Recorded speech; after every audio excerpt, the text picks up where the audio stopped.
जय हिंद फ्रेंड्स। चलिए आज जैसे बच्चों हम लोग पढ़ रहे थे अपना हम लोग पढ़ रहे हैं हाई स्कूल के लिए साइंस। ठीक है, तो कैमरा में एकदम सही दिख रहा है। ठीक है, बहुत अच्छी बात है। चलिए हम लोग बच्चों पढ़ रहे थे साइंस साइंस यानी हम लोग एक सीरीज शुरू किए हैं जिसका नाम है ऑप्शनल सीरीज। ठीक है, तो उस ऑप्शनल सीरीज के तहत बच्चों हम लोग क्या कर रहे थे कि ऑप्शन वाला क्वेश्चन कर रहे थे।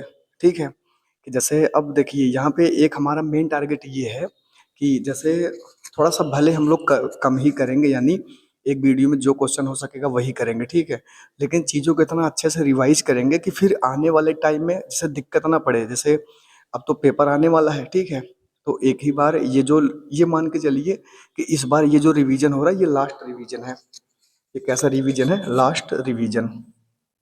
ठीक है, कलम चल रही है अच्छे से, बिल्कुल सही बात है। तो आइए सबसे पहले क्वेश्चन पढ़ते हैं, फिर हम लोग बिना टाइम बर्बाद किए शुरू करते हैं। ठीक है, इसमें कह रहा है कि यदि ऑप्शन नंबर हमें क्वेश्चन नंबर तीसरा देखना है। कौन सा देखना है? तीसरा।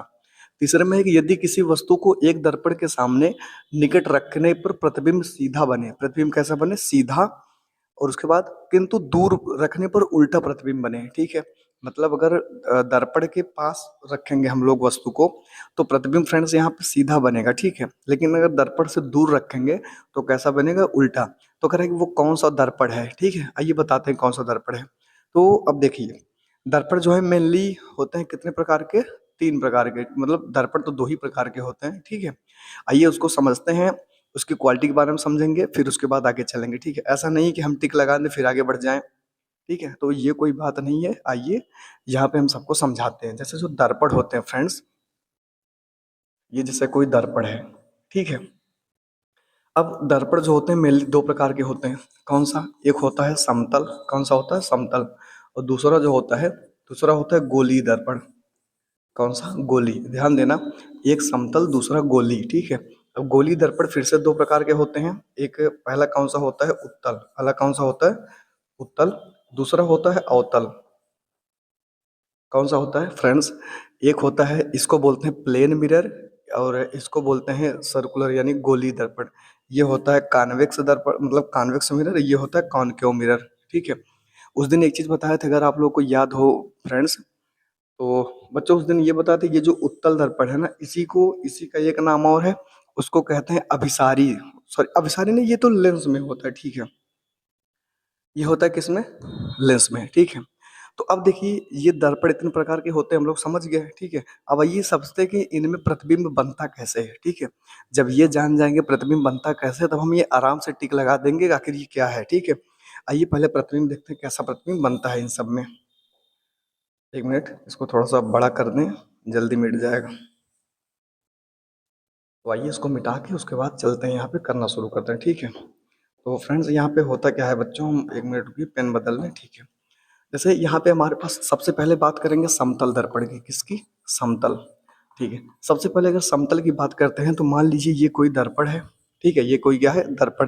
प्रश्न क्या है कि एक दर्पण के सामने रखने पर वस्तु उल्टा प्रतिबिंब बनता है, तो वह कौन सा दर्पण होगा? ठीक है, देखिए ये जो समतल दर्पण है फ्रेंड्स, इसमें मान लेते हैं एक तरफ ये कलई किया गया है।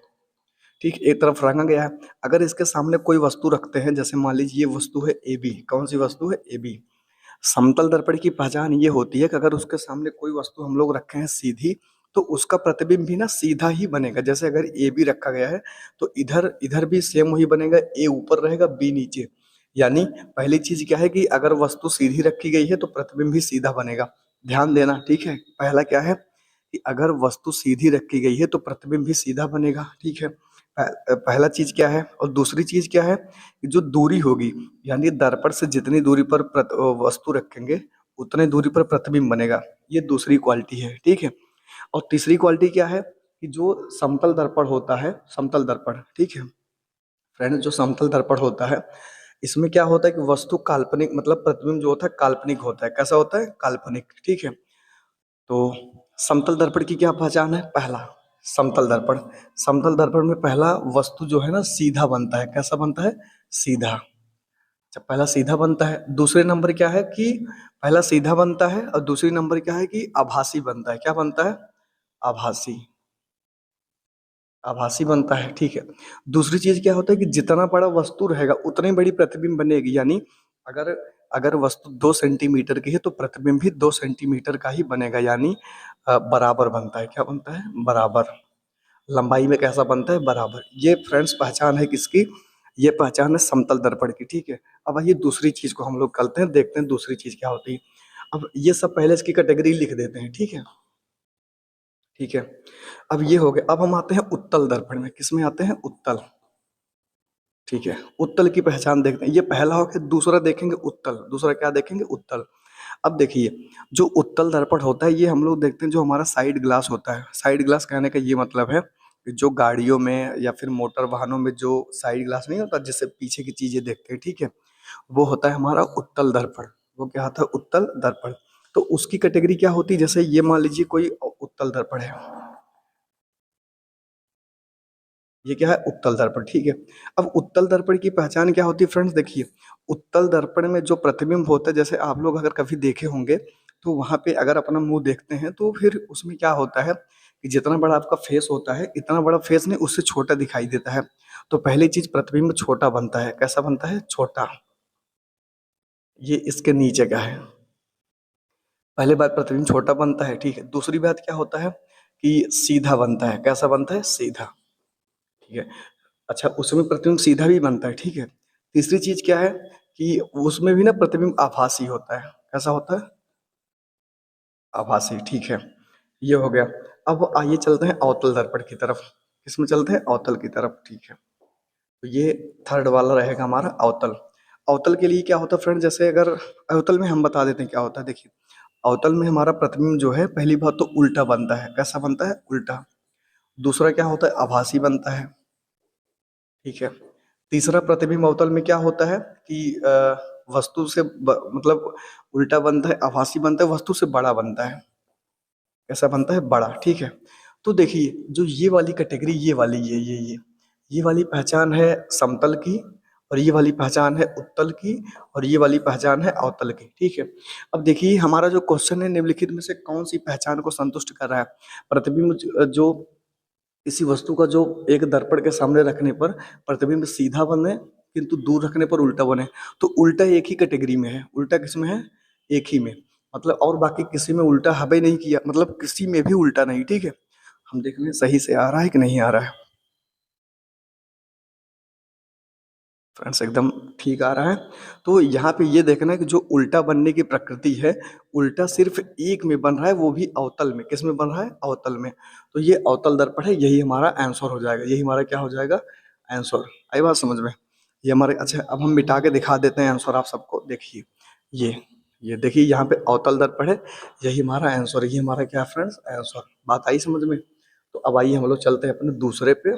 दूसरा देखते हैं दूसरा क्या है, ठीक है। ये क्वेश्चन हमारा चौथा, तीसरा हो गया। ठीक, अब वही चौथा क्वेश्चन अपने चलते हैं, ठीक है फ्रेंड्स। तो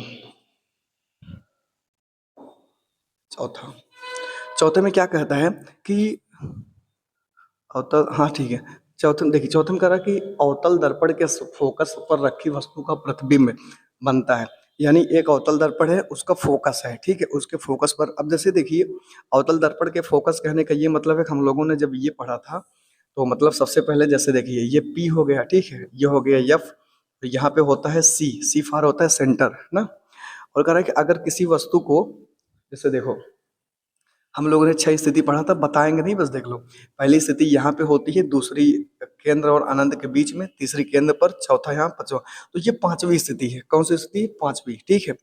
तो अगर कोई वस्तु फोकस पर रखी है, वो भी अवतल दर्पण के सामने, ठीक है, तो उसका प्रतिबिंब जैसे क्या, जैसे देखिए यहाँ पे अगर फोकस पर रखी है, ठीक है, तो इसमें एक प्रकाश किरण इधर से जाएगी, जो इधर से जाएगी वो निकल जाएगी कहाँ से?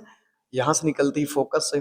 और दूसरी प्रकाश किरण फ्रेंड्स निकल जाएगी केंद्र से। कहाँ से जाएगी? केंद्र से। तो यहाँ पे देखिए, जो प्रकाश की किरणें ऐसे निकल के चली जा रही हैं, इसका मतलब ये है कि इसका प्रतिबिंब अनंत पर बनेगा। कहाँ बनेगा? अनंत पर। अनंत दिया है, बिल्कुल दिया है यहाँ पर। तो चौथे में कहाँ बनेगा? अनंत पर। अब ऐसे डायरेक्टली जल्दी जल्दी कराते हुए चलेंगे। अब इसको मिटा देते हैं, आप लोग समझ गए होंगे हमारे हिसाब से। अनंत पर एकदम सही है। अब आइए पांचवा देखिए। पांचवा में ये चौथा मिटा नहीं, ठीक है। अब आइए देखते हैं पांचवा, ठीक है। पांचवा में क्या कहता है? पांचवा में कह रहा है कि उत्तल दर्पण द्वारा अनंत पर स्थित वस्तु का प्रतिबिंब हो सकता है। कैसा हो सकता है? वास्तविक तथा बड़ा हो सकता है। कह रहे कि उत्तल दर्पण द्वारा बना प्रतिबिंब, ठीक है। तो पहली बात तो उत्तल दर्पण द्वारा जो भी प्रतिबिंब बनेगा, ठीक है, उत्तल दर्पण द्वारा जो भी प्रतिबिंब बनता है वो कभी वस्तु से बड़ा होता ही नहीं। तो वस्तु से बड़ा है तो ये गलत हो जाएगा। अच्छा, आभासी तथा छोटा ये हो सकता है, आभासी बड़ा फिर से नहीं बनेगा, वास्तविक बनेगा ही नहीं। तो हमारे हिसाब से आंसर नंबर सही है, आभासी तथा छोटा, यानी बी। समझिए फ्रेंड्स, क्योंकि समझना ये है कि जो उत्तल दर्पण होता है उसमें प्रतिबिंब हमेशा वस्तु से छोटा बनता है, और उसमें पहली बात तो छोटा बनेगा, दूसरी बात क्या है कि आभासी बनता है, वास्तविक नहीं बनता। तो देखिए, पहले में बड़ा दी है इसलिए गलत है, दूसरा आभासी तथा छोटा हो सकता है, तीसरा में आभासी तथा बड़ा, बड़ा फिर से नहीं बनेगा, वास्तविक तथा छोटा, छोटा बनेगा लेकिन वास्तविक नहीं, इसलिए हमारे हिसाब से ऑप्शन नंबर बी ये वाला सही है। ऑप्शन नंबर कौन सा सही है? आभासी तथा छोटा। अब देखते हैं कौन सा है आभासी तथा छोटा। ये वाला ऑप्शन नंबर है फ्रेंड्स सही है, ठीक है। तो ये तो हो गया हमारे हिसाब से, मतलब चार पाँच पाँच क्वेश्चन हम लोगों ने कर लिया, ठीक है। अब हम थोड़ी देर के लिए वीडियो को रोक करके पांचवी स्लाइड सेट कर लेते हैं। अभी भी सेट कर लेंगे, दिक्कत नहीं है, लेकिन समस्या ये है ना कि वहाँ पे आंसर लिखा है, आप लोग आंसर देख सकते हैं, ठीक है। तो कोई बात नहीं, आइए इसको हम सेट करके फिर आराम से चालू करते हैं। तब तक आप लोग 1 मिनट रुक जाइए, ज़्यादा टाइम नहीं लगेगा, ठीक फ्रेंड्स। तो फ्रेंड्स यहाँ पे देखिए छठवा जो है स्लाइड लग चुकी है। आइए अब यहाँ पे हम लोग देखना शुरू करते हैं, ठीक है। अब देखिए कह रहा है कि फ्रेंड्स यहाँ पे देखिए छठवें में कह रहा है कि किसी बिंब का, बिंब मतलब होती है ना कोई वस्तु, बिंब मतलब क्या होता है? वस्तु, ठीक है। तो कह रहा है किसी बिंब का अवतल दर्पण द्वारा बना प्रतिबिंब आभासी, सीधा तथा बिंब से बड़ा पाया गया। मतलब जो अवतल दर्पण द्वारा प्रतिबिंब है वो आभासी है, सीधा है और वस्तु से बड़ा है, ठीक है। तो आभासी सीधा वस्तु से बड़ा है, तो वस्तु की स्थिति कहाँ होनी चाहिए, ये देखिए मोस्ट इंपॉर्टेंट है। यही एक ही स्थिति अलग है, यही स्थिति यही आती है, ठीक है। ये देखिए एनसीईआरटी 2019 में पूछा गया है, 21 में, 23 में, 25 में, 26 में। इसको मोस्ट इंपॉर्टेंट कर लो, इसके इस पे ना 5 स्टार लगा लो। कई स्टार? 5, ठीक है। अब देखिए फ्रेंड्स, देखिए अब जैसे आइए समझाते हैं। ये अवतल दर्पण है, ठीक है। अवतल दर्पण का ये पी होता है, ये होता है एफ, ये होता है सी, ठीक है। अब फ्रेंड्स यहाँ पे करना क्या है मित्रों, 1 मिनट रुक जाइए थोड़ा सा, ठीक है। ये है यफ, तो ये क्या है? यफ है, ठीक है। अब जैसे ये है अनंत। अब फ्रेंड्स एक चीज आप लोग जानते हैं, जो अवतल दर्पण होता है, क्या होता है? अवतल दर्पण, ठीक है। तो जो अवतल दर्पण होता है, अवतल दर्पण में जो मेनली होती है 6 स्थिति होती है, ठीक है। 6 में से क्या होता है? देखिए, पहली वस्तु को अनंत पे रखा जाता है, दूसरी बार अनंत तथा केंद्र के बीच में, तीसरी बार केंद्र पे, चौथी बार केंद्र और फोकस के बीच में, और पांचवी बार रखा जाता है फोकस पर। कहाँ रखा जाता है? फोकस पर। छठवीं बार फोकस और ध्रुव के बीच में, यहाँ पे, ठीक है। तो फ्रेंड्स देखिए, अब ये जो पांच स्थितियां होती हैं, इधर की 5 स्थितियां, जो 5 स्थिति है ना, पांचों का प्रतिबिंब इधर बनता है। लेकिन जो छठवीं स्थिति यहाँ पे, उसका प्रतिबिंब, ये एक अकेली ऐसी स्थिति है जिसका प्रतिबिंब जो है दर्पण के पीछे बनता है और वस्तु से बड़ा, यानी लगभग इतना बहुत बड़ा बनता है। प्रकाश किरणें यहाँ पे ऐसे ऐसे करके जाती है, ठीक है। और यही वाली स्थिति जो होती है, यही वाली स्थिति ये कैसी, जो आभासी होती है। कैसी होती है? आभासी, ठीक है। तो जब वस्तु कैसी हो, देखिए इधर वाला प्रतिबिंब कैसा होता है? पहली बात तो सीधा होता है। कैसा होता है? सीधा। दूसरी बात आभासी होता है। कैसा होता है? आभासी। तीसरा वस्तु से बड़ा होता है। वस्तु से कैसा होता है? बड़ा। तो जब अवतल दर्पण द्वारा प्रतिबिंब कैसा बने? वस्तु से बड़ा बने, सीधा बने और आभासी बने। वस्तु से देखिए बड़ा बने, आभासी, सीधा बने और आभासी। यहाँ पे क्या पूछ रहा है कि प्रतिबिंब देखिए आभासी है, सीधा है और वस्तु से बड़ा है। बिल्कुल तीनों स्थिति है, ठीक है। तो जहां तीनों स्थितियां है, इसका मतलब वस्तु, ये स्थिति कब होगा? जब प्रतिबिंब, जब वस्तु रखा रहेगा फोकस और ध्रुव, मतलब फोकस और दर्पण के जो ध्रुव है वहां के बीच में, यानी फोकस और ध्रुव के बीच में। तो देखिए यहाँ मुख्य फोकस अथवा वक्रता केंद्र गलत है, क्योंकि वक्रता केंद्र ये है, इसके बीच में नहीं। वक्रता केंद्र पर बिल्कुल नहीं, क्योंकि अगर वक्रता केंद्र पर रखेंगे तो वक्रता केंद्र पर ही बनता है, ठीक है। अच्छा, अगली चीज, वक्रता केंद्र से परे, मतलब वक्रता केंद्र से और इधर, तो ये गलत है। ऐसा होगा नहीं, क्योंकि ऐसा सिर्फ 2 स्थितियों में होता है गलत। तो जो एक बचा यही एक सही हो जाएगा, यही क्या हो जाएगा? सही। आई बात समझ में? आइए इसको हम मिटा के दिखा देते हैं कि आखिर सही क्या है, कि आखिर सही क्या है, ठीक है फ्रेंड्स। आइए इसको पहले मिटा देते हैं, फिर उसके बाद हम आगे दिखाते हैं आप लोग को सही क्या है। आज हम लोग बहुत सारा ऑप्शनल कर लेंगे, ठीक है। तो कौन सा था 7, ये वाला, ठीक है। इसमें जो कहें वही सही है, यानी देख लीजिए, हमें ऐसे समझ, देखिए ऑप्शन में हमें समझ समझ कर ही चलना है, अगर समझ के नहीं चलेंगे तो ऑप्शन गलत हो जाएगा। दर्पण के ध्रुव तथा फोकस के बीच में, अभी को हमने यही समझाया था कि दर्पण के ध्रुव और फोकस के बीच में कैसे रखी जाती, ठीक है। चलिए अब आते हैं 7वें नंबर पे। किस नंबर पे? 7वें। 7वें में क्या कहता है कि एक गोलीय दर्पण की वक्रता त्रिज्या 30 सेंटीमीटर है। बिल्कुल, वक्रता त्रिज्या यानी आर पूछ रहा है। क्या पूछ रहा है? आर 30 सेंटीमीटर है, ठीक है। कह रहे इसकी फोकस दूरी होगी, इसकी फोकस दूरी यानी एफ का मान पूछ रहा है। किसका मान पूछ रहा है? एफ। तो ये कह रहा है कि अगर इसकी वक्रता त्रिज्या 30 है ना, तो इसकी फोकस क्या होगी? इसकी क्या होगी? फोकस। बिल्कुल, आइए फोकस की चर्चा करते हैं। देखिए फ्रेंड्स, इसकी अब एक फार्मूला होता है, F equal to R upon two. यह बराबर क्या होता है? R upon two. कौन सा दर्पण है? एक गोली दर्पण की वक्रता त्रिज्या। अच्छा, गोली दर्पण है, हमें उत्तल अवतल नहीं दिया है, ठीक है, कोई बात नहीं है। आइए, F equal to R upon two, तो एफ बराबर हो जाएगा, आर का मान कितना है? 30, 30/2, काटेंगे कितना आया? 15 सेंटीमीटर। बिल्कुल, तो एफ का मान आया 15 सेंटीमीटर। देखिए 15 कहाँ है? 10 गलत, 15 सही, ये गलत, ये गलत। यानी हमारा कौन सा सही? सिर्फ एक ऑप्शन, ऑप्शन नंबर बी, ये वाला हमारा सही है, ठीक है फ्रेंड्स। तो अगर ये सही है तो आइए मिटा के देख लीजिए। देखिए ये वाला ऑप्शन सही है, ठीक है। इसको मिटा देते हैं क्योंकि इसी पे हमें अगला कराना है। खुल जा सिम सिम, ये यानी ये, ठीक। अब आइए 8वें नंबर पे चलते हैं। कह रहा है कि एक उत्तल दर्पण की फोकस दूरी जिसकी त्रिज्या 32 सेंटीमीटर, ठीक है। एक उत्तल दर्पण की फोकस दूरी, एक उत्तल दर्पण की फोकस दूरी जिसकी त्रिज्या 32 सेंटीमीटर होगी। करेक्ट, इसकी फोकस दूरी क्या होगी? यानी यह बराबर क्या होगा अगर इसकी त्रिज्या बराबर कितना है? 32 सेंटीमीटर, 32 सेंटीमीटर, ठीक है। यानी करा कि अगर इसकी फोकस दूरी, यानी इसकी फोकस दूरी क्या होगी अगर इसकी त्रिज्या 32 सेंटीमीटर है? तो फिर से आइए फार्मूला वही लगाएंगे, एफ इक्वल टू होता है आर अपान टू, ठीक है। तो आर बराबर हो जाएगा 32/2, अच्छा ठीक है, बराबर कितना हो जाएगा? 16 सेंटीमीटर, ठीक है। यानी यह बराबर हो जाएगा 16 सेंटीमीटर। 16 कहाँ है? वही सही है। ये रहा ऑप्शन नंबर सेकंड वाला, ठीक है। ये गलत, ये सारी चीजें गलत। तो ये आपको मिटा के दिखा देते हैं। ये देखिए 16 यही सही है, यही क्या है? सही, बाकी चीजें गलत है, ठीक है। तो फ्रेंड्स ये हमारे हिसाब से ऑप्शनल हो गया है। अब आइए हम लोग अगली साइड लगाते हैं, यानी क्वेश्चन नंबर 8 तक हो गया। अगले में हम लोग लगाएंगे क्वेश्चन नंबर 9, ठीक है। कौन सा? अगले में हम लोग लगाते हैं क्वेश्चन नंबर 9, उसके बाद आगे इसमें देखना शुरू करते हैं, ठीक है फ्रेंड्स। तो आइए इसको हम थोड़ा सा वीडियो रोक करके क्वेश्चन नंबर 9 सेट कर देते हैं, 9 वाला, ठीक है। फिर आगे पढ़ाना स्टार्ट करते हैं। तो ठीक है, हमारे हिसाब से समझ में आ रहा होगा। वीडियो को आप लोग लाइक जरूर करें। फ्रेंड्स नवा क्वेश्चन इसी में छुपा हुआ था, हम देख नहीं पाए, ठीक है। तो इसमें ये, इसमें क्या कर रहा है फ्रेंड्स? 90 में कह रहा है कि वक्रता त्रिज्या का मात्रक क्या होता है। तो वक्रता त्रिज्या कहने का मतलब हम लोग फ्रेंड्स चाहे आर निकालें चाहे एफ का मान निकालें, ठीक है। यानी हम लोग वक्रता त्रिज्या कहने का मतलब चाहे आर निकाले चाहे एफ निकाले, ठीक है, उससे फर्क पड़ने वाला नहीं है। देखो अगर आर नापेंगे वो भी लंबाई है, एफ नापेंगे वो भी लंबाई, ठीक। और लंबाई को हमेशा नापा जाता है मीटर में। इसमें क्या ऑप्शन दिया है? मीटर में, ठीक है। देखिए यहाँ पे मीटर में तो नापेंगे ही, ठीक है। और छोटी दूरी हो तो ये उसको सेंटीमीटर में नाप लेंगे, फिर मिलीमीटर में भी नापते हैं। ऑप्शन नंबर 4 हो ये सही, मतलब ऑप्शन नंबर कौन सा सही होगा? ये सभी। तो यहाँ पे चौथा हमारा ये वाला ऑप्शन सही है, यानी ऑप्शन नंबर चौथा, ये सभी वाला हमारा क्या हो जाएगा यहाँ पे? सही।